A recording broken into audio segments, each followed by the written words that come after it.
talked about, all the new experiences, how your team is. What about first time off a blowout? Is there a concern because they haven't experienced that either? Well, I mean, Kansas and Duke at the end got a little bit out of control. So have we experienced it to the extent of South Carolina? No, but we have gotten beat pretty handily before. I think our response has been really good. We had a nice conversation in the locker room after the game on Thursday night and had a productive practice yesterday. I'm expecting the same thing this morning. We've got a lot of season left, and again, it goes back to what we continually say, like, how are we measuring our success?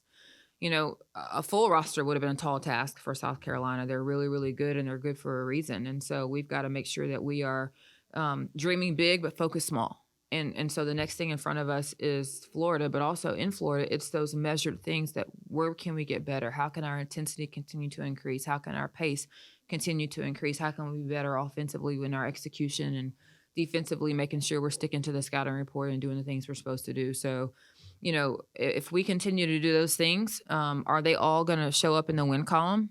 No, but that doesn't mean that we're not getting better. So again, to answer your question, I think we had great intensity yesterday. We were focused and film. We were locked in. I would be really disappointed if we did not do the same thing today and then have the same type of lock in on Sunday. Tried to do a little research on Florida. It would appear that they're perimeter oriented as you are, and they're also fighting through some injuries because like a couple of their better players haven't played the last 4, 5, 6 games, and I know there's not a lot of information always out there on women's basketball, but it would appear the matchup is a decent matchup. How do you see that matchup? They are very guard heavy in what they do. Although the player on that team that has the most usage is number 24, who is a post player. So they use her to facilitate a lot of things. And when they need a bucket, they're gonna go to her. Obviously, in time and score situations, they're gonna go to Dean and Ricards. They're very, very quick in transition. That concerns me because of just over the long haul of the game, the way they push it. Us being able to maintain that with our numbers, but they want to score fast and quick. Like if they can score in 8 seconds or less, that's what they want to do. And then if they don't do that, they're just heavy dribble drive, ball screen. So we've got to be really good in our ball screen defense all night long. And then we've got to box them out. They're long. They present some length. They've got some 6'6", 6'5" on the roster. So again, we're going to have some length that's coming at us around the rim and contesting us on shots. And so we've got to be really good about, again, trying to pull them away from the basket or being strong and smart about how we attack the rim. For us offensively, our spacing has to be really good. They're a really, really good help team. And so when you get by the first person, there's going to be somebody else there waiting for you. So again, it's us knowing what that looks like offensively. I'm not getting to the rim. So where's the next pass? What's the next look? And making the right read off of that.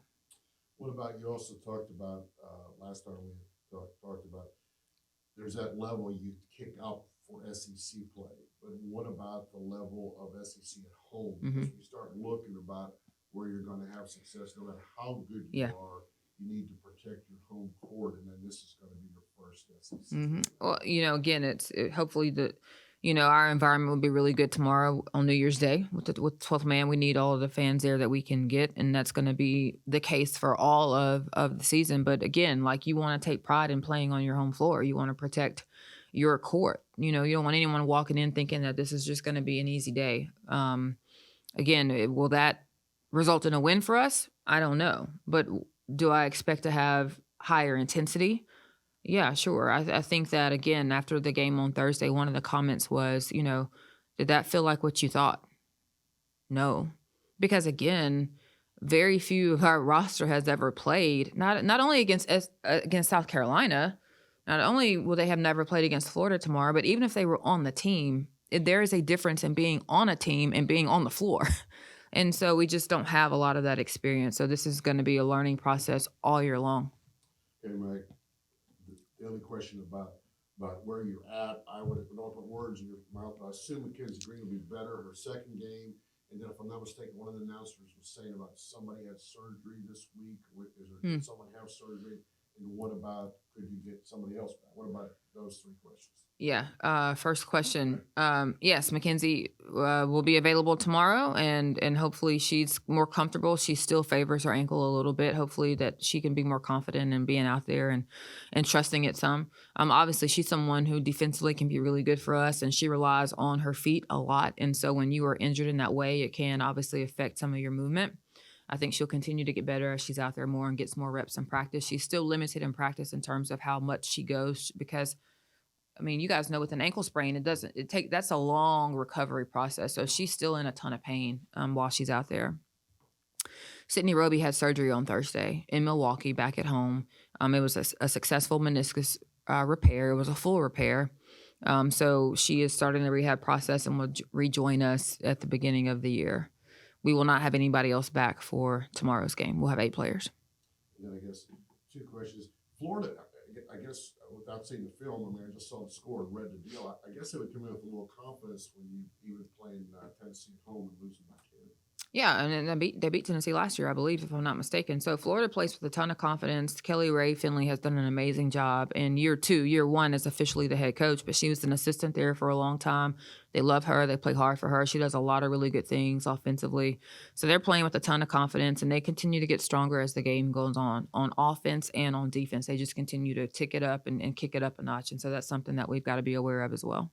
One last question. Do you have any history with her? I didn't, like your buddies or anything? Do you have any kind of history? Absolutely. She's a friend. She's a great colleague. Obviously, when I was at Georgia and Florida was the rivalry, but we've always had a great respect and admiration for each other. We text, we talk. She's a great person and is going to do really good things, not only at Florida, but just in the game of women's basketball. That's all I got, unless I forgot to ask a big question. Hey, Coach. Just having a very young, very inexperienced team, and you said you have some injuries. What is the message, especially coming off of the South Carolina game? Mm-hmm.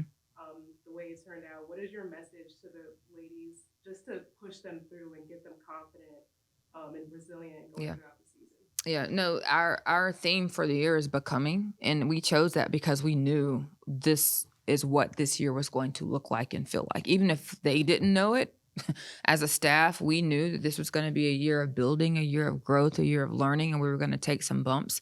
We didn't expect the injuries, obviously. That's something that can always happen. We had no idea it was going to come the way it did. But so our message hasn't really changed much, Asia, in terms of what we're saying to them, because we knew this is kind of what we could expect.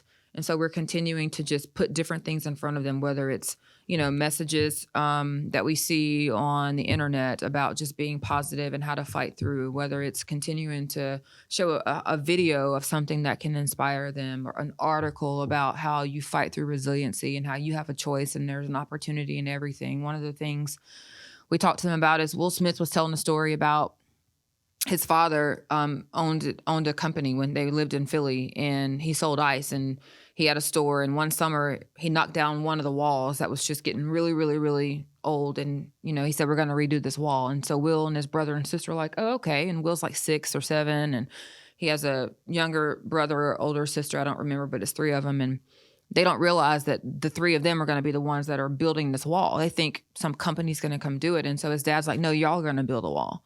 And so in his book, he talks about how, he had just for 2 or 3 weeks, he would come in from school or whatever and go to his dad's store. And he's like so frustrated that I'm 7 years old or I'm 8 years old. And my dad thinks I can build a wall, that we can build a wall. Like, what the crap? Like, what is this? What is this? And then finally, I think after like 2 weeks of it, his dad was like tired of hearing him basically complain about it. And he's like, hey, you've got the wrong mentality about this. You're not building a wall. You're taking one brick and you're laying it as perfectly as you can. And then when you're done with that one brick, you're going to get another brick. And you're taking that one brick and you are laying that brick down as perfectly as you can. And then you go get another brick. And if you continue to do that and you focus on the one brick, laying it down as perfectly as you can, then one day you're going to look up and guess what? You're going to have a freaking wall. So quit thinking you're building a wall and take care of this one brick and do the best job you can with this one brick. And that's where we are. Sometimes if you look at the overarching theme, it can seem overwhelming or challenging or impossible, but that's not what our focus is.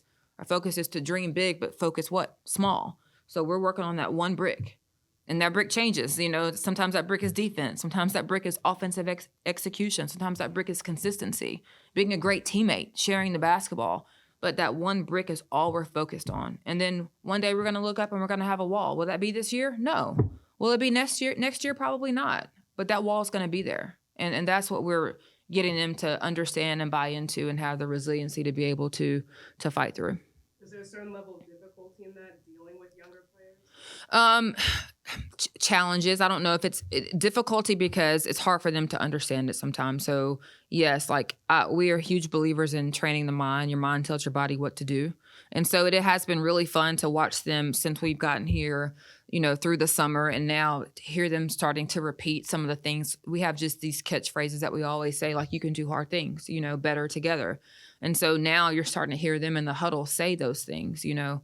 And so it's been really, really nice to watch them take on a stronger mentality and see their growth that they've had from April until now. Who's the player or players that you rely on for their leadership? It's a mixed bag right now. I wouldn't say that we have one leader because they're still inconsistent in their leadership. You know, it is leadership by committee, and a lot of times that's us as a staff.